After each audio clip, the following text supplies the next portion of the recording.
आज हम लोग डिस्कस करने वाले हैं डेली करंट अफेयर्स का वीडियो है 18 अगस्त 2023 का। यह वीडियो आप सभी के लिए काफी महत्वपूर्ण है। आप किसी भी एग्जाम्स की तैयारी करते हैं तो आपको इस वीडियो को लास्ट तक जरूर देखना चाहिए, क्योंकि इस वीडियो में हम जितने भी क्वेश्चन को डिस्कस करते हैं वह सभी क्वेश्चन परीक्षा है तो काफी महत्वपूर्ण होते हैं और अक्सर सभी एग्जाम्स में जो करंट अफेयर्स टॉपिक है इससे क्वेश्चन पूछे जाते हैं। इस वीडियो में हम आपके लिए जो भी महत्वपूर्ण डेली के करंट अफेयर्स होते हैं उस सिलेक्टेड क्वेश्चन को ही हम डिस्कस करते हैं।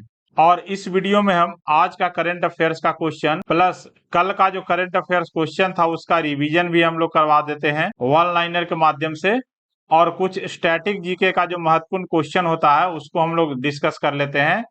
और लास्ट में हम दो क्वेश्चन देते हैं, वह क्वेश्चन जो पिछले वर्ष परीक्षा में पूछे गए हैं उन सभी क्वेश्चन में से ही आपको दो क्वेश्चन दिया जाता है, जिसका आप उत्तर कमेंट सेक्शन में जरूर बताइएगा उसका। तो स्टार्ट करते हैं हम लोग। भारत का पहला नाइट स्ट्रीट रेसिंग सर्किट किस स्थान पर विकसित किया गया है? तो इसका सही उत्तर है चेन्नई। चेन्नई जो कि तमिलनाडु में स्थित है, यहाँ भारत का पहला नाइट स्ट्रीट रेसिंग सर्किट विकसित किया गया है चेन्नई तमिलनाडु में। और यह जो रेसिंग सर्किट है वह विकसित किया गया है तमिलनाडु सरकार और रेसिंग प्रमोशन प्राइवेट लिमिटेड के द्वारा। 3.5 किलोमीटर का यह ट्रैक है जो कि चेन्नई में इसे बनाया गया है, और यह भारत अथवा दक्षिण एशिया का यह पहला स्ट्रीट सर्किट होगा नाइट का। अगला जो क्वेश्चन है, किस राज्य में भारत का पहला ड्रोन कॉमन टेस्टिंग सेंटर स्थापित किया जाना है? तो इसका सही उत्तर हो जाएगा जो तमिलनाडु राज्य है वहां भारत का पहला ड्रोन कॉमन टेस्टिंग सेंटर को विकसित किया जाएगा तमिलनाडु राज्य में। तो आप इसे याद रखिएगा। और यह जो कॉमन टेस्टिंग सेंटर होगा यह भारत का पहला ड्रोन कॉमन टेस्टिंग सेंटर को स्थापित किया जाएगा तमिलनाडु राज्य में, तो इसे याद रखिएगा। और यह जो ड्रोन होगा इसके लिए 45 करोड़ रुपए की लागत से इसे तमिलनाडु में बनाया जाएगा, इसका प्रशिक्षण केंद्र को। तो आप इसे याद रखिएगा, काफी महत्वपूर्ण यह क्वेश्चन है। अगला जो क्वेश्चन है, आईआईटी के किस परिसर में विप्रो ने जेनरेटिव एआई पर उत्कृष्टता केंद्र को लॉन्च किया है? तो सही उत्तर हो जाएगा आईआईटी दिल्ली में। जो विप्रो जो कंपनी है वह आईआईटी दिल्ली के परिसर में यह जेनरेटिव एआई पर उत्कृष्टता केंद्र का लॉन्च किया है आईआईटी दिल्ली में। यहाँ एआई का जो फुल फॉर्म है आर्टिफिशियल इंटेलिजेंस, तो आप इसे याद रखिएगा। और यह जो जेनरेटिव आर्टिफिशियल इंटेलिजेंस पर एक सेंटर ऑफ एक्सीलेंस का स्थापना किया गया है आईआईटी दिल्ली के साथ, जो विप्रो कंपनी है उन्होंने स्थापित किया है। अगला क्वेश्चन है, टाइफून लैन ने किस देश को सबसे अधिक प्रभावित किया है? तो इसका सही उत्तर है जापान। हाल ही में जापान में यह जो टाइफून लैन है यह काफी प्रभावित किया है, और यह 15 अगस्त को लैंडफॉल हुआ था। 15 अगस्त को यह लैंडफॉल हुआ था टाइफून लैन, जो कि जापान का जो एरिया है उसको काफी ज्यादा यह प्रभावित किया है।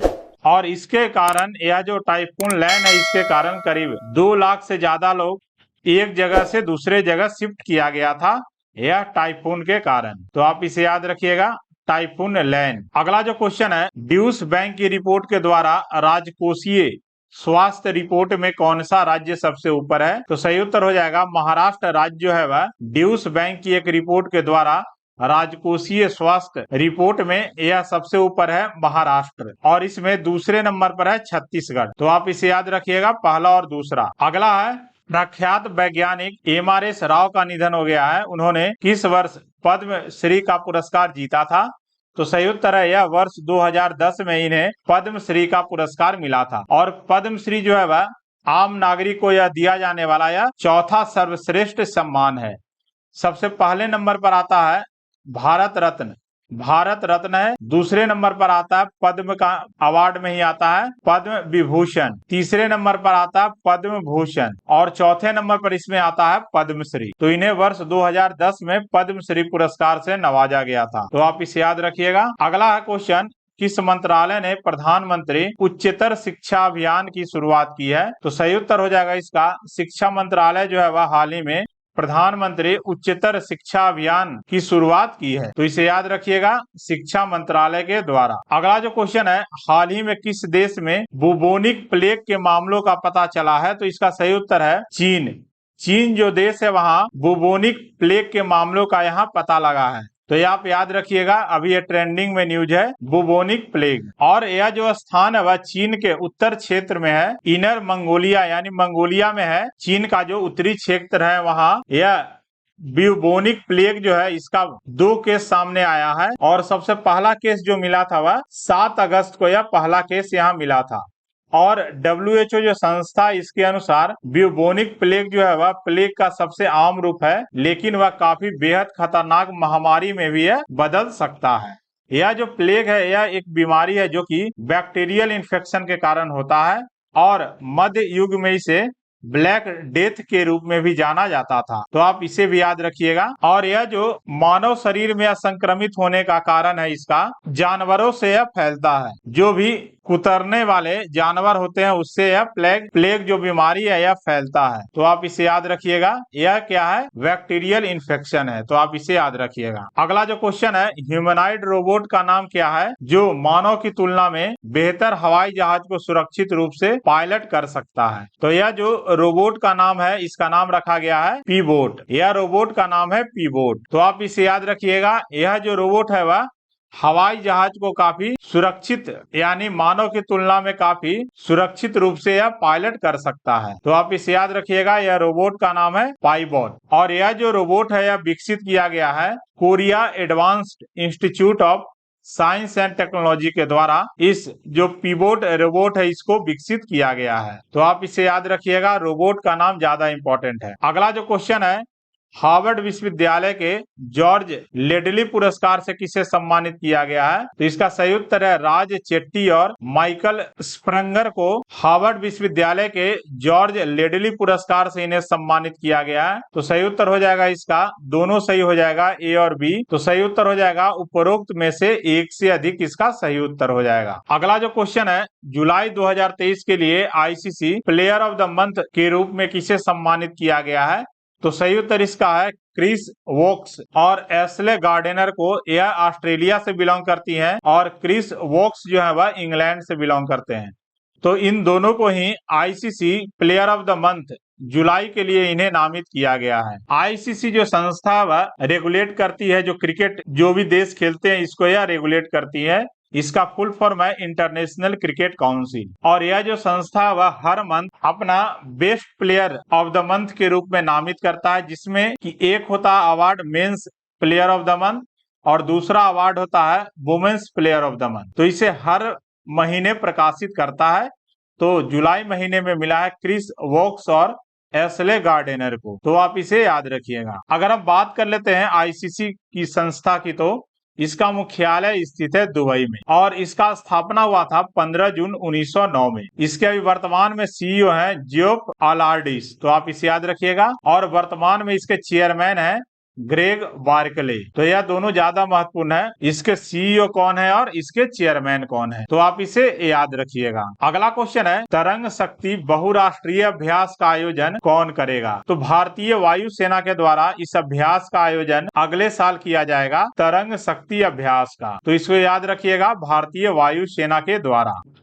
और इसे वर्ष 2023 में अक्टूबर में निर्धारित किया गया था इस अभ्यास का, लेकिन अब वर्ष 2024 के मध्य में इसका आयोजन किया जाएगा। तो आप इसे याद रखिएगा, अभ्यास तरंग शक्ति।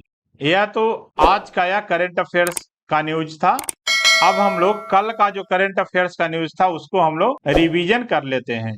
तो स्टार्ट करते हैं हम लोग। नमो 108 किस फूल की किस्म है? तो आपको कल याद ही होगा, यह कमल की किस्म है जिसमें कि 108 पंखुड़ियां हैं। तो याद रखिएगा, नमो जो है 108 है, कमल की जो किस्म है। अगला है, सरकारी अस्पताल में मुफ्त आईवीएफ उपचार देने वाला पहला राज्य कौन सा है? तो सही उत्तर है गोवा। गोवा जो राज्य है वह आईवीएफ उपचार देने वाला यह पहला राज्य बन गया है। अगला है, भारत की पहली लंबी दूरी की रिवॉल्वर जिसका नाम है प्रबल, इसे कब लॉन्च की जाएगी? तो इसे 18 अगस्त को लॉन्च किया जाएगा। तो आप इसे याद रखिएगा। अगला क्वेश्चन है, भारत के रक्षा मंत्रालय ने माइक्रोसॉफ्ट ऑपरेटिंग सिस्टम को किस ऑपरेटिंग सिस्टम से बदलने का फैसला लिया है? तो उस ऑपरेटिंग सिस्टम का नाम है माया। तो आप इसे याद रखिएगा, माया ऑपरेटिंग सिस्टम। अगला, किस राज्य ने स्कूलों में आदिवासियों के लिए 32% कोटा प्रदान किया है? तो सही उत्तर है छत्तीसगढ़ जो राज्य है वह आदिवासियों के लिए 32% कोटा को प्रदान किया है। अगला क्वेश्चन है, मध्यस्थता विधेयक 2023 का उद्देश्य मध्यस्थता कार्यवाही को पूरा करने के समय को कितने दिनों तक कम करना है, तो इसे 180 दिनों तक कम करना है। अगला जो क्वेश्चन है, किस केंद्रीय मंत्रालय ने ग्रामीण भारत में प्राथमिक शिक्षा की स्थिति रिपोर्ट को जारी किया है, तो सही उत्तर इसका हो जाएगा शिक्षा मंत्रालय के द्वारा।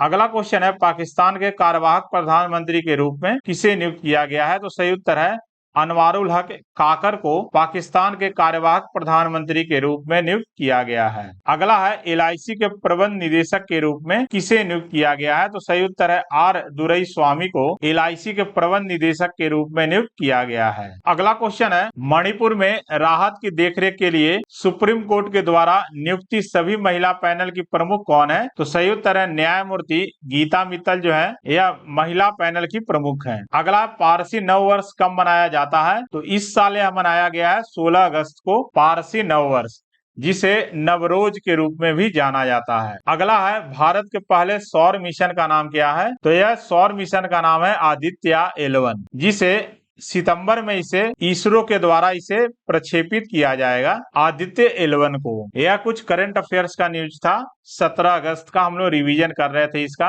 अब हम लोग देख लेते हैं कुछ स्टैटिक जीके का क्वेश्चन है। तो पहला है, फ्लाइंग सिख के नाम से किसे जाना जाता है, तो सही उत्तर मिल्खा सिंह को फ्लाइंग सिख के नाम से जाना जाता है। अगला है, नींबू और आम में कौन सा विटामिन पाया जाता है, तो इसे विटामिन सी पाया जाता है नींबू और आम में, तो इसे आप याद रखिएगा। अगला है, सत्य शोधक समाज की स्थापना किसने की थी, तो सही उत्तर है ज्योतिराव फूले जो थे वह सत्य शोधक समाज की स्थापना की थी ज्योतिराज फूले के द्वारा। अगला, पहली रेलवे लाइन ब्रिटिश शासन के स्थानों के बीच शुरू की गई थी, तो यह मुंबई से लेकर ठाणे के बीच चली थी, तो इसे 1854 ईस्वी में मुंबई से ठाणे के बीच पहली रेलवे लाइन शुरू की गई थी, तो याद रखिएगा 1854 में। अगला है, वॉर एंड पीस जो पुस्तक है इसके लेखक कौन है, तो सही उत्तर है इसका लियो टॉल्स्टॉय जो है वह वॉर एंड पीस जो पुस्तक है इसके लेखक हैं, तो यह आप याद रखिएगा, काफी महत्वपूर्ण है यह सब क्वेश्चन। अब हम लोग देते हैं क्वेश्चन ऑफ द डे, यानी आज का दो क्वेश्चन कौन कौन है।